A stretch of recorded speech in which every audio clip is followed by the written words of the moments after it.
Hi, I'm John Ficarra. Welcome to Ficarra Classic, and we're going to continue my series on looking at some of the cars in my collection. And today, it's really the car I enjoy driving the most. It's my 1985 Audi 4000S Quattro, One Lap of America, Cannonball, Brock Yates, Brumos edition.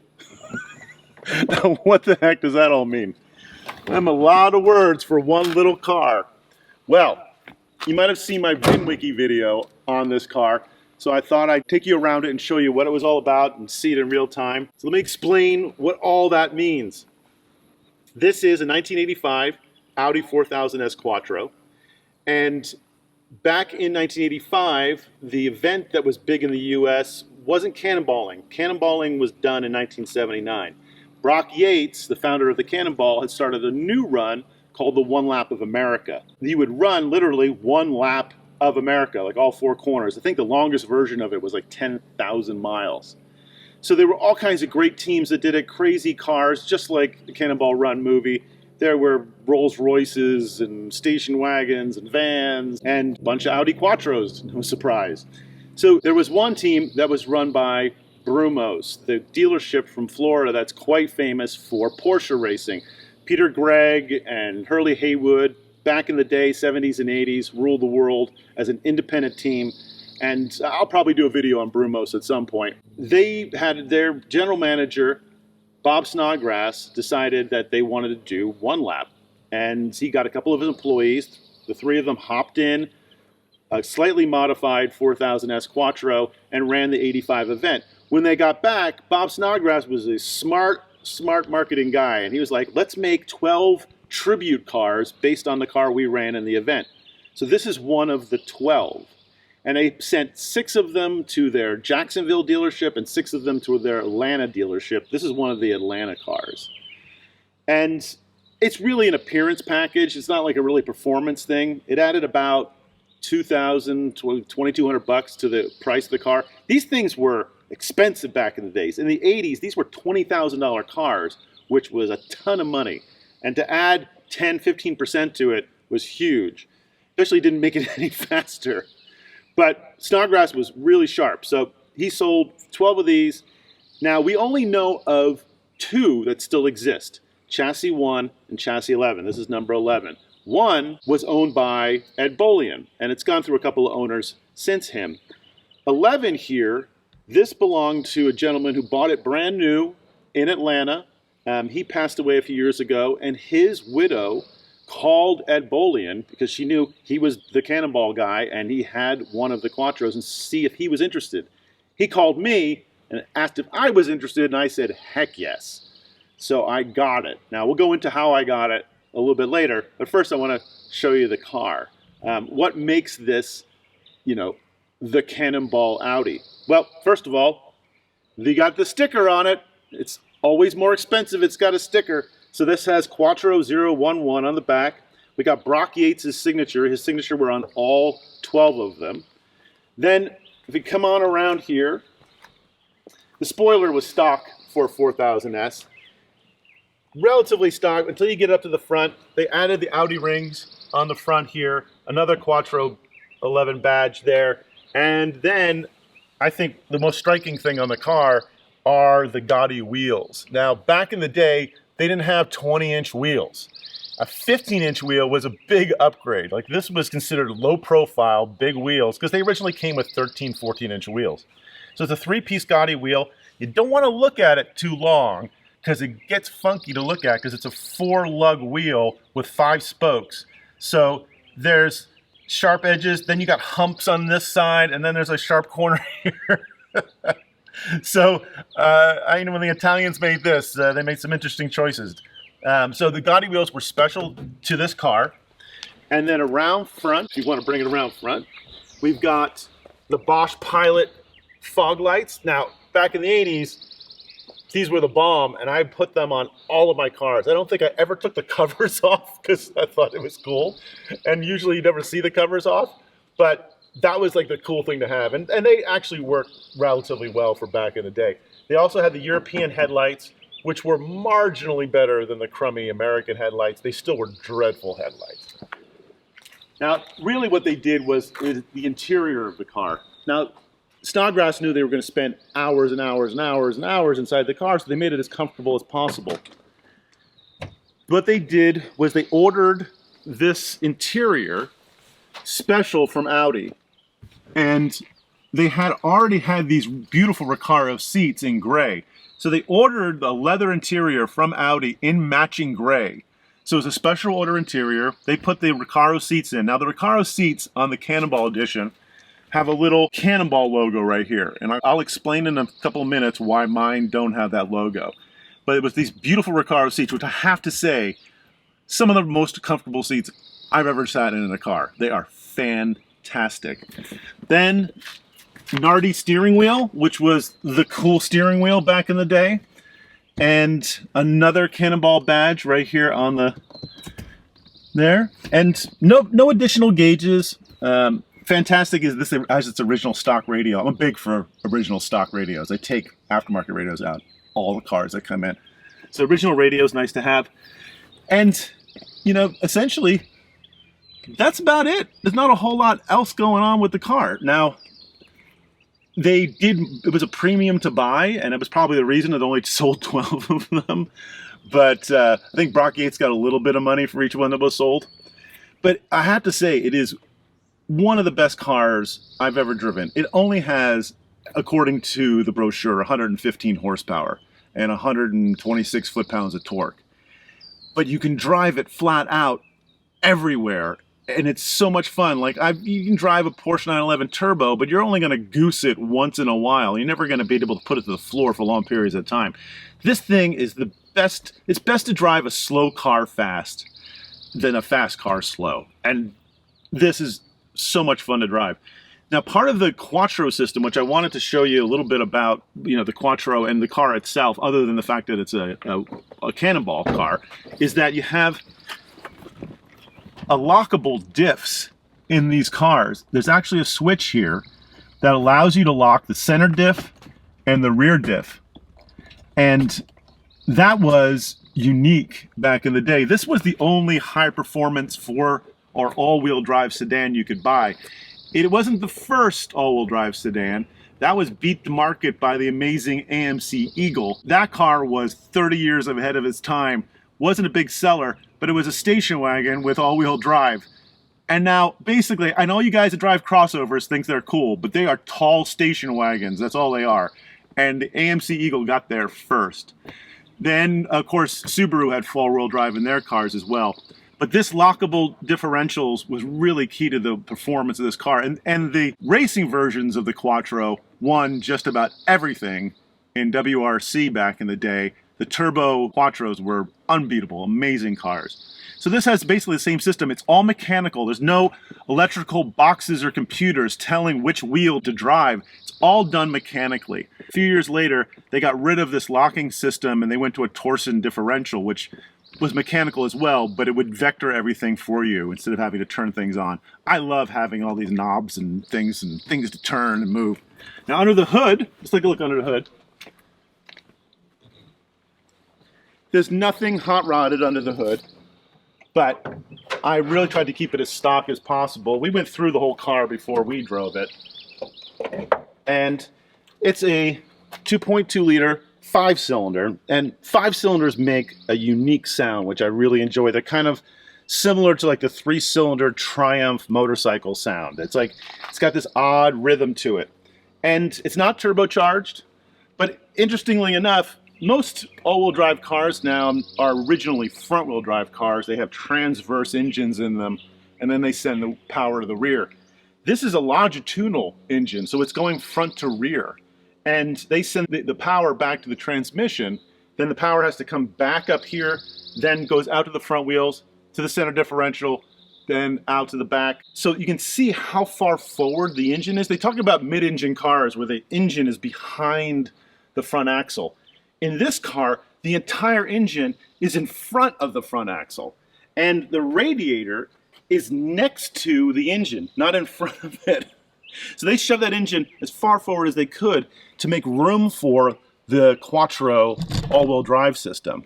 So underneath the car, it's actually quite interesting to look at, but it is a longitudinal motor, and most people don't don't know that. I thought I'd point that out. But I love the fact that the radiator is halfway back in the engine bay, and it's only a tiny little thing.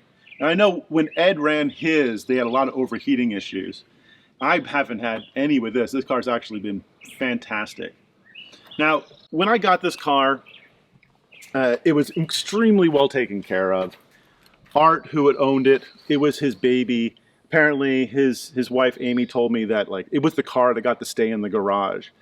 So I never saw it. I bought it sight unseen, and I was thrilled with it. Now, we did some things to it because we decided to cannonball it.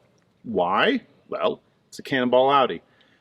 But I also made a promise. So when Amy called me to talk to me about buying the car, she wanted to go to a cannonballer.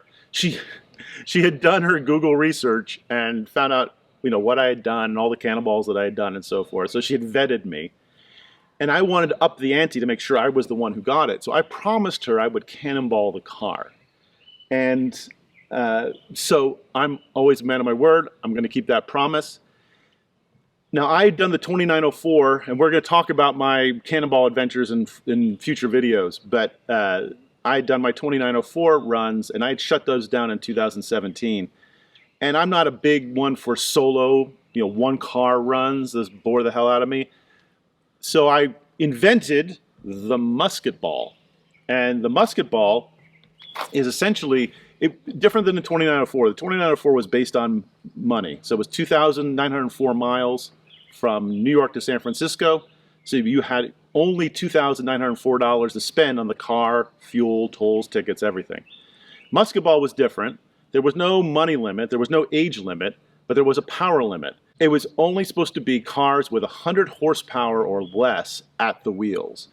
And my friend Pierce Plam came up with that. I give him all the credit. It was a great idea. And we called it the Musketball because it's slower, smaller, and less accurate than a cannonball. It was also the 50th anniversary of the first cannonball run. And so we did it on the day, at the hour that they left 50 years earlier for the first cannonball. So we had to prep this car to go do a cannonball. And, the car has 200,000 miles on it. The guy drove it, well taken care of, but we had to go through it to make sure that it would make it. So we went through, we did a tune-up on it. This has CIS, fuel injection, which is mechanical fuel injection. Again, no computers working in this car. Those are relatively tricky to work on, but we found a fantastic company to rebuild that. That's the fuel distributor for the fuel injection. Rebuilt all that, did the timing belt, did the water pump, did everything. We got it ready. We did make a couple of modifications, and I want to keep it as stock as possible because it's such a perfect old car. I did not add another fuel tank. That standard Cannonball issue now is to put in a big fuel tank in the trunk.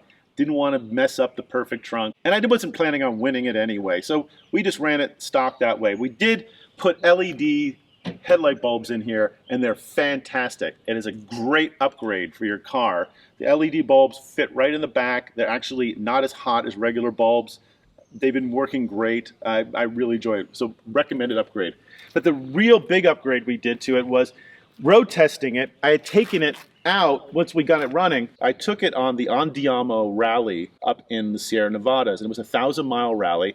I figured that was a good test for the Cannonball to see how it ran and what its flaws or its drawbacks were. Now, the main drawback of most European cars in that era were that they were geared really low.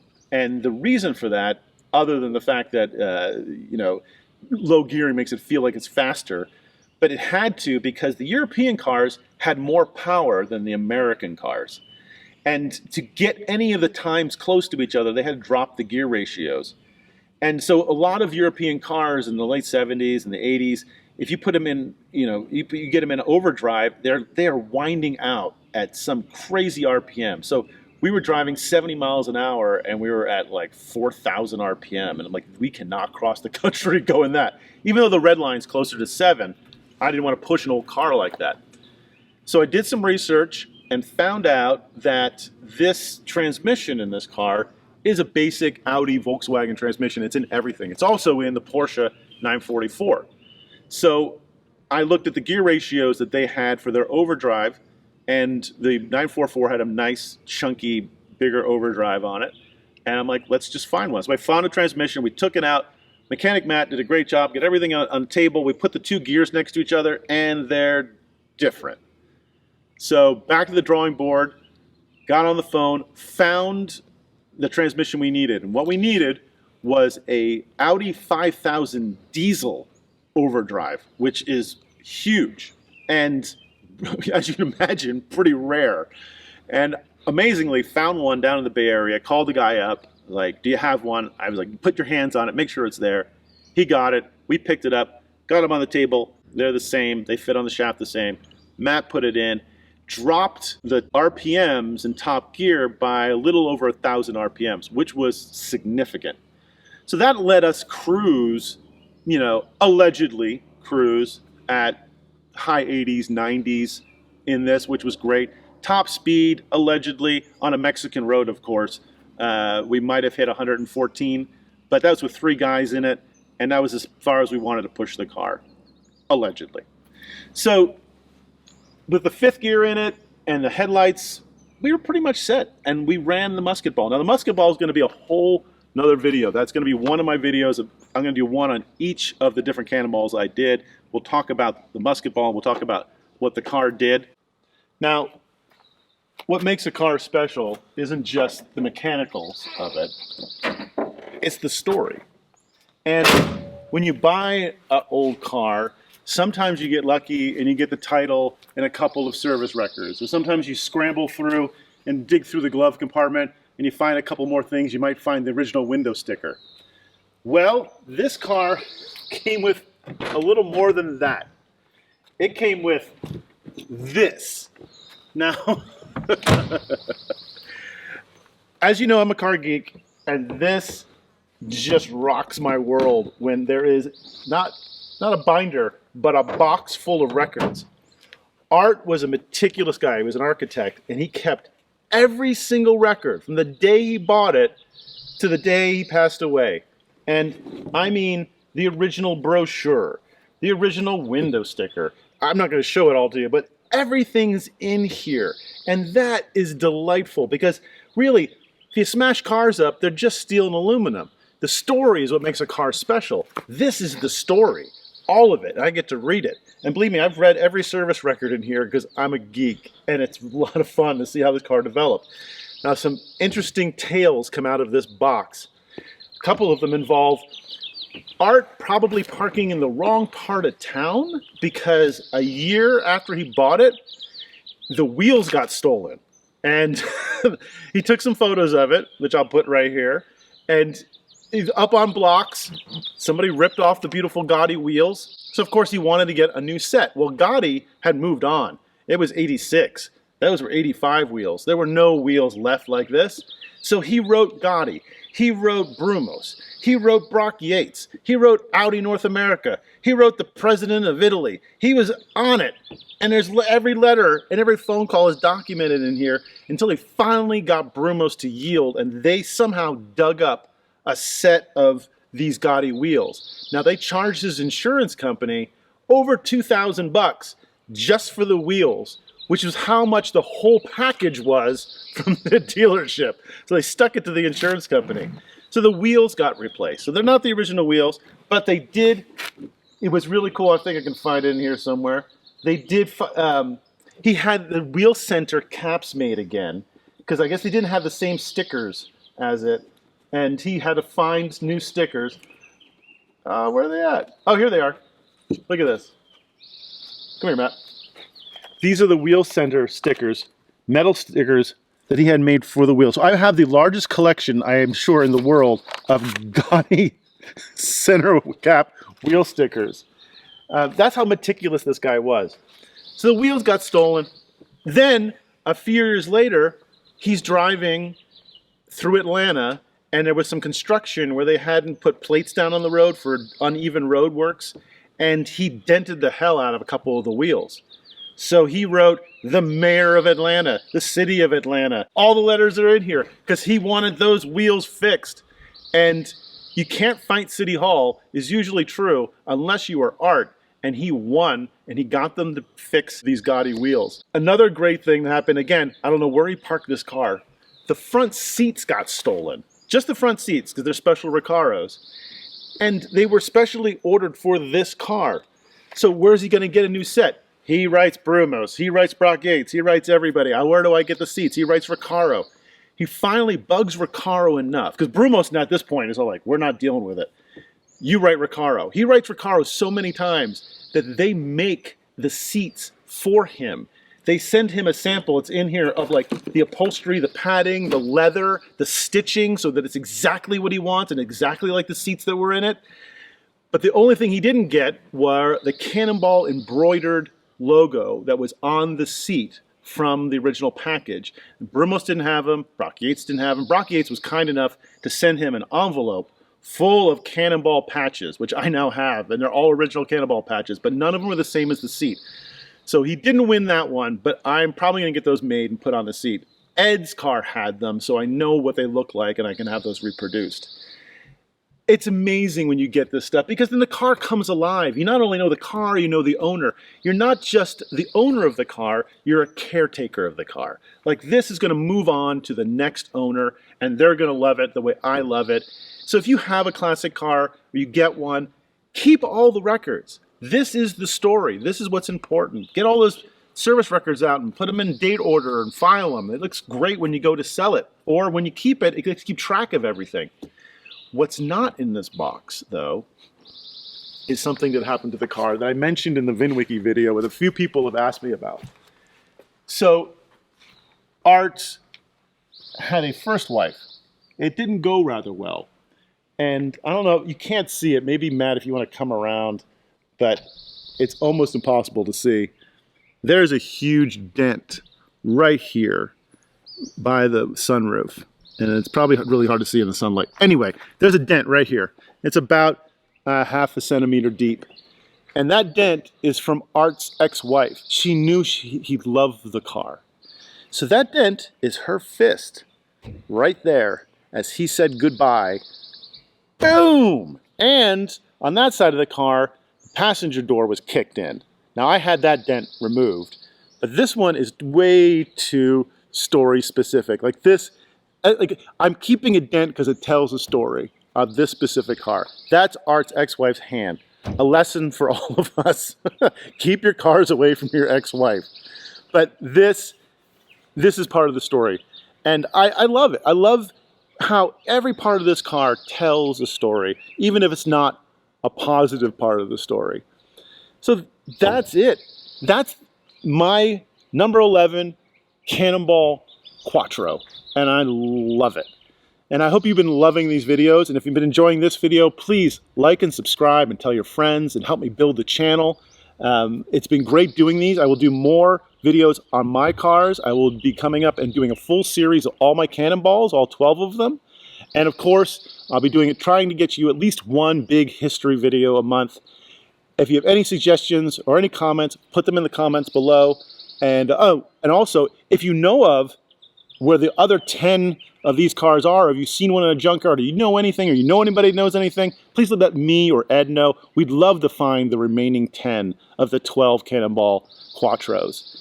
So that's it for me. I hope you've had a great time. I hope you have a wonderful day. Take care.